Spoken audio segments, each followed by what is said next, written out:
অনেকেই সুইয়ের মধ্যে সুতো ঢোকাতে পারেন এবং যারা দেখতে পারেন না তাদের জন্য একটা নতুন তরিকা এবং পদ্ধতি আমরা করেছি।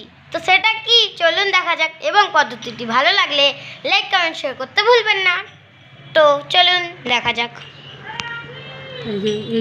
এই যে সুইয়ে যেটুকু সুতো আছে সুইয়ের মধ্যে সুতোটাকে ফেলতে নেই। এবার একটা বড় সুতো নিয়ে এর সাথে এই সুতোটাকে ভালো করে জড়িয়ে নিতে হবে। এই যে জড়িয়ে নিলাম, এই যে পাকিয়ে নিয়েছে সুতোটা, এই যে ঢুকিয়ে দিলাম। এবার ঢুকে নিল, লাভাও লাভাও। এই তো যে আমাদের সুইয়ের মধ্যে সুতো ঢোকানো হয়ে গেল, রেডি। তো আমাদের রেডি সুইয়ের মধ্যে সুতো ঢোকানো। তো এই পদ্ধতিটি কেমন লাগলো কমেন্টে জানাবেন। টাটা, লাইক সাবস্ক্রাইব করে দেবেন। Tata tata